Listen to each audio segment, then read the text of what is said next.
Good evening. First tonight, a tattooist known as Dr. Evil has been sentenced to 40 months in jail for removing body parts. Brendan McCarthy from Wolverhampton carried out ear and nipple removals and a tongue-splitting procedure at the request of his customers.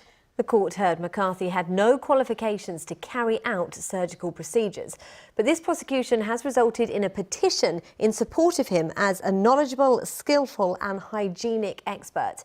Well, let's cross live now to Callum Watkinson, who's at Wolverhampton Crown Court for us. And Callum, he was also accompanied by an army of supporters, wasn't he, as he arrived for his sentencing today?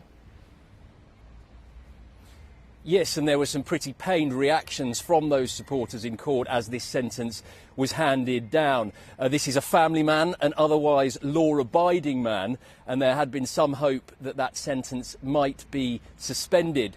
The judge said, though, that there was a public interest in Mr McCarthy going to jail in order to deter other people from carrying out what are surgical procedures without any medical training and without a medical licence.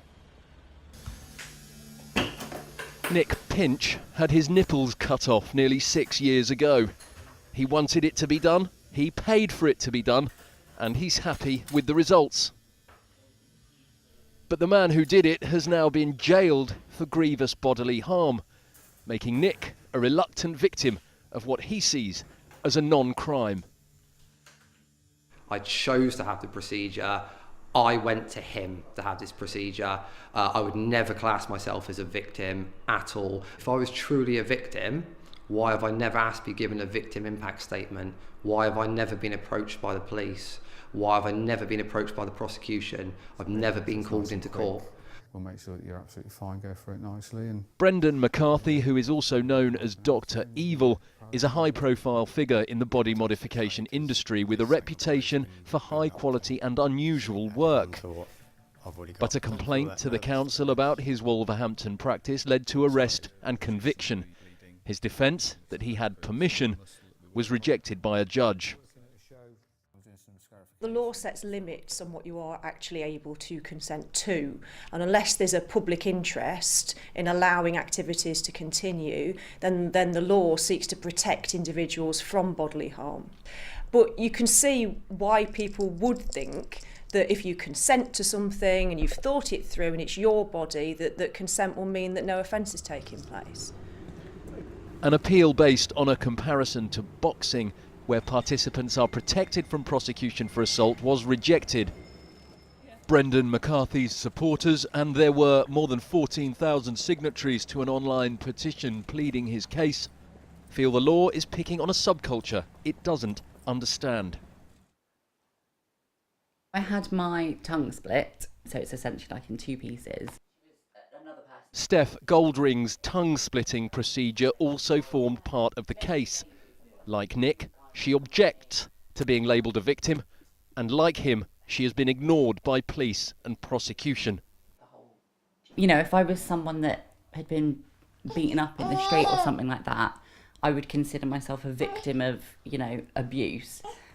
It's just really, I don't want to be labelled with that. It makes me sound like I'm really vulnerable and that someone has done this without me asking them to.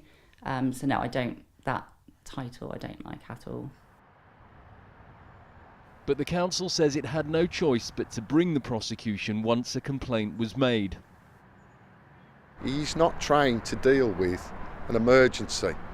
And I do believe that had something tragically gone wrong after the issue was raised to the council, you may well have been interviewing me saying, you was made aware of this, councillor, why did you not take action? But it seems people are determined to have these things done. Isn't there a danger that you're going to drive this kind of thing underground? Well, again, we're not the nanny council. We're not telling people what to do with their bodies. But we cannot have people who say, I've had some practice, I'm pretty good, I think I know what I'm doing. People may not realise this, but tongue splitting, there is a main artery. This is a dangerous procedure. This case about dividing tongues has divided opinion too, about how far people should be allowed to go with adjustments to their own bodies, and who gets to draw that line. Callum Watkinson, ITV News, Wolverhampton. Callum, I think whatever your opinion about this case, we can probably all agree that it's an unusual one. I've never heard of a case like this before, not least because, as we heard in your report, his customers wanted the service that he was providing. Yeah, and as Samantha Pegg, the legal expert in my piece there, said, that was no defence in this case. It was thrown out at a very early stage of the proceedings. And, you know, the body modification community here in Wolverhampton feel that there's a double standard here. If your idea of beauty is to have your lips pumped full of collagen, for example, there are plenty of places you can go and get that done. If your idea of beauty, on the other hand, is to have your tongue cut in half, there's nowhere for you to get that done. Registered plastic surgeons simply won't do it. They feel that's a double standard, and they feel it isn't down to the police and the City Council to decide which idea of beauty is acceptable and which idea isn't. The council say they've got the wrong end of the stick, though. For them, this was always about nothing more than health and safety. OK, Callum, fascinating case that really does raise some interesting questions. Thank you very much indeed for us this evening.